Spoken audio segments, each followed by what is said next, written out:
各位同学，我是迪塞哥。在环岛的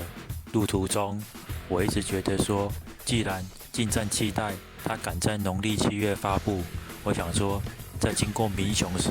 我是不是要去吃个民雄天鹅做的鹅肉呢？但是想想，在民雄天鹅做的鹅肉旁边，似乎还有一个地方更适合它，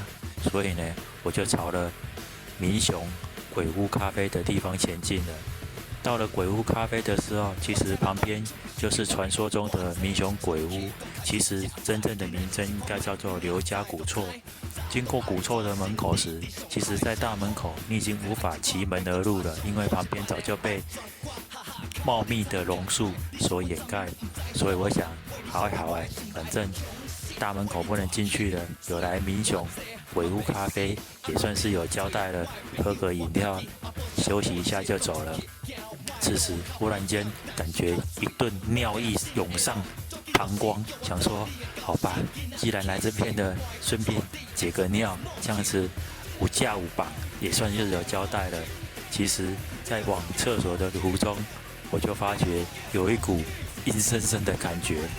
原来是我的尿痕迹。然后到了民雄鬼屋旁边的鬼屋咖啡时，发现里面还有一头可爱的黑猫北卡德呢。哎呦，那听说北卡德的猫不是好惹的。于是呢，我想说，好吧，赶快喝完红茶，赶快酸了，不要再想太多了。其实迪塞哥是天生贪生怕死，又不敢做什么坏事，所以遇到这种状况，只有在中午12点的时候才敢来这个地方。超过中午12点，其实我可能连经过都不敢经过了。在喝完那个鬼屋咖啡里面的红茶时，忽然间又听到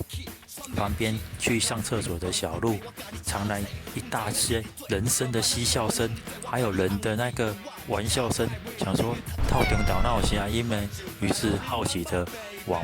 旁边一看，哇，居然这个路就是往民雄鬼屋的路哦。其实大门口的路被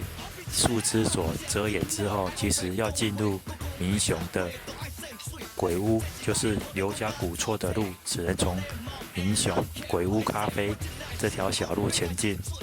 既然里面已经有人了，那我应该进去的话，不会一网打尽吧？被冲上面毛狼背啊！所以我就只好大胆的一股好奇心驱使的往民雄的刘家古厝前进。其实这条路还不会难走，但是这是中午12点的时候，你可以想象傍晚的时候，如果再来几只乌鸦，然后再来几只鹅在那边该该叫的时候，然后再几只忽然间乱吠叫的野狗，然后你走的路途上头上还跳上2只猫，一黑一白，一黄一黑一红的话，我就不晓得你到底要尿几次尿你才敢走得走。到了里面之后，其实在中午的时分，感觉这个鬼屋其实还有点像童话故事里面的那些树屋的感觉。树屋在中午的时候叫树屋，在傍晚在晚上的时候，我就不晓得那叫什么屋了。省了一个落叶，一个瓶盖的滚动，甚至忽然间掉下来的一个砖瓦，可能会让你吓得屁滚尿流了。所以说，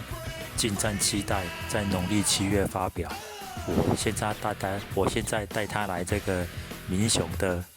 刘家古厝，似乎一切就那么样的合情合理了。其实，在这个地方看来，这个地方也是以前非常繁华的一个大宅院，可能年久失修，或是因为家族的原因，造成这个古厝渐渐的被凋零，然后又蒙上了一些传奇的色彩。据我所知，几年前的时候，这个刘家古厝其实也有要售出，可能就是后来太多的状况、太多的情境或太多的谣言、太多的传奇，造成想买的人不敢买，买了之后不晓得要怎么处理，或者是地方的人士，或是因为刘家后代太多的继承人、太多的产权纠纷，造成这个刘家古厝其实要贩卖，其实也没有我们想象中的简单，家大业大，后来的问题也大。好了，到了这里，其实我觉得我已经能咖了，这样子算有交代了。接下来环岛的行程，我们就继续往北上发展吧。